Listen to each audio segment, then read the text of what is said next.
নমস্কার বন্ধুরা, আবারও একটা নতুন রেসিপির সাথে তোমাদেরকে জানাই স্বাগত। আজকে রেসিপিটা করতে চলেছি সুজির নাস্তা। প্রথমে এখানে বাটিতে মেপে আমি 1 বাটি সুজি শুকনো কড়াই দিয়ে দিলাম। এখানে তেল বা ঘি ব্যবহার করার প্রয়োজন নেই। তারপরে দিয়ে দিলাম স্বাদ অনুযায়ী লবণ আর দিয়ে দিলাম এখানে গুঁড়ো দুধ। তারপরে দেখো গ্যাসের ফ্লেমটাকে লো টু মিডিয়ামে রেখে এখানে হালকা করে একটু ভেজে নিচ্ছি। গ্যাসের ফ্লেমটাকে হাই করা একদমই যাবে না, তাহলে কিন্তু সুজিগুলো পুড়ে যেতে পারে। সেই জন্য গ্যাসটা কমিয়ে রেখে সুজিটা ভেজে নিতে হবে। সুজিটা যখন একটু ভাজা হয়ে আসবে এর মধ্যে আমি দিয়ে দেবো চিনি। চিনিটা কিন্তু জল দেওয়ার পরেও দেওয়া যায়, তো আমি এখানে আগে দিয়ে দিলাম, তাতেও কোনো অসুবিধা নেই। চিনিটা দেওয়ার পরে আবারও একটুখানি কিন্তু এটা ভেজে নেব।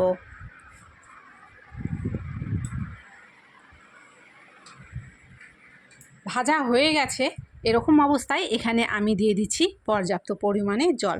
যতটুকু জল প্রয়োজন ঠিক ততটুকু জল এখানে দিয়ে দিলাম। এবারে এটাকে ফুটতে দেব। তো দেখো এখানে সুজিটার জলটা কিন্তু অনেকটা শুকিয়ে গেছে আর সুজিটা অনেকটা ঘন হয়ে গেছে। এরকম অবস্থায় কিন্তু আমাদেরকে সুজির জলটা আরও শুকিয়ে একদম শুকনো একটা ডো তৈরি করে ফেলতে হবে। আর সুজিটাকে কিন্তু অনবরত ঠিক এইভাবেই নাড়তে হবে, না হলে কিন্তু নিচে থেকে লেগে যেতে পারে।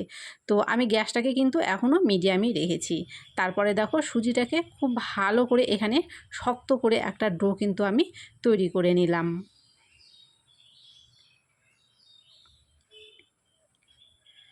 সুজির ডোটা কিন্তু আমাদের তৈরি হয়ে গেছে। এরকম অবস্থায় একটা পাত্রে নামিয়ে নেব, নিয়ে কিন্তু সুজিটাকে একটু ঠান্ডা করে নেব।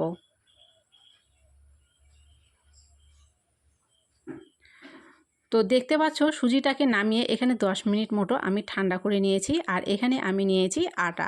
সুজির উপর দিয়ে একটুখানি আটা ছড়িয়ে দিচ্ছি, দিয়ে সুজিটাকে মেখে নেব। আমি এখানে সামান্য পরিমাণ আটা ব্যবহার করলাম। যদি পরে প্রয়োজন পড়ে তাহলে কিন্তু আরও একটু আটা এখানটায় ব্যবহার করব।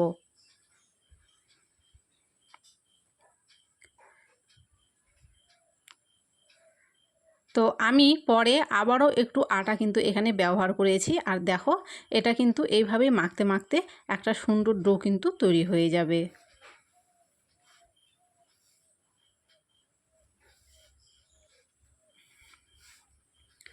সুজিটা মেখে ডো তৈরি করে ফেলেছি। এবারে হাত দিয়ে এখান থেকে অল্প অল্প করে সুজি নিয়ে একটা লেচি তৈরি করে নেব। তো এখানে আমি ছোট সাইজের একটা লেচি করে নিলাম, যেরকম আমরা রুটি খাই ঠিক সেরকম। তারপরে দেখো এখানে একটু আটা ছিটিয়ে এই লেচিটাকে আমি প্রথমে বেলে নেব। তো আমরা যেরকম রুটি খাই ঠিক সেরকম করেই কিন্তু এখানটায় বেলে নিতে লাগবে। আর বেলার সময় অবশ্যই কিন্তু আটাটা একটু বেশি পরিমাণে দেওয়ার চেষ্টা করবে, না হলে কিন্তু নিচে লেগে যেতে পারে।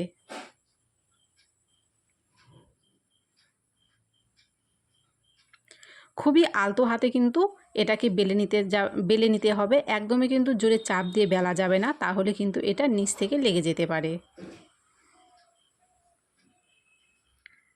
তো এখানে আমি দেখো বেলে নিয়েছি। আর এখানে নিয়েছি আমি একটা বোতলের মুখ। তো এই বোতলের মুখটা দিয়েই ঠিক এই রকমভাবে কিন্তু এগুলো সব কেটে নেব ছোট ছোট করে। তোমাদের হাতের কাছে যদি এরকম বোতলের মুখ থাকে তোমরা অবশ্যই ব্যবহার করো। যদি না থাকে, যদি কোনো রকমের ছোট গ্লাস থাকে বাড়িতে, তাহলে সেটাও ব্যবহার করতে পারো।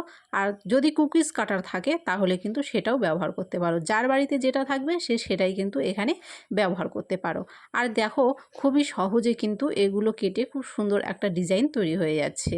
তো এরকম করেই কিন্তু যতগুলো সুজির ডো আমি রেখেছি ঠিক সবগুলো কিন্তু এইভাবেই তৈরি করে নেব।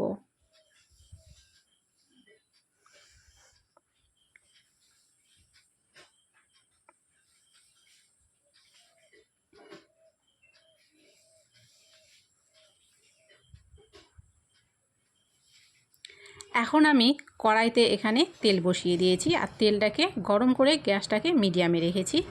তারপরে দেখো এর মধ্যে কেটে রাখা লিচিগুলো দিয়ে দেব। আর এগুলো যখন দেব একটুখানি অপেক্ষা করলে তোমরা দেখতে পাবে এগুলো নিজে থেকেই বলের মতো একদম কিন্তু ফুলে উঠছে। এগুলো নাড়াচাড়া করার কিন্তু কোনো রকম প্রয়োজন পড়বেই না, নিজে থেকেই দেখবে তেলের মধ্যে একদম বলের মতো ফুলে ফুলে উঠছে।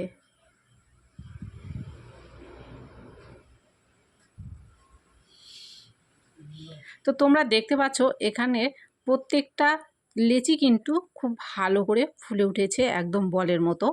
আর আমি একটু লাল করে ভেজে নিচ্ছি, একটু লাল করে ভেজে নিলে খেতে কিন্তু একদমই খাস্তা হয়। প্রথমেরগুলো কিন্তু আমার ভাজা হয়ে গেছে, এগুলো আমি নামিয়ে নিচ্ছি।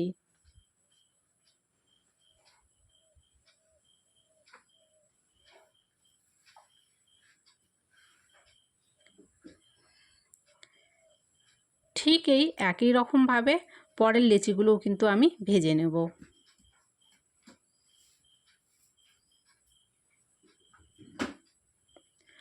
যতবারই এই লেচিগুলো তোমরা গরম তেলের উপরে ছাড়বে ততবারই দেখবে এগুলো কিন্তু প্রত্যেকটাই একদম বলের মতো সুন্দর করে ফুলে উঠেছে।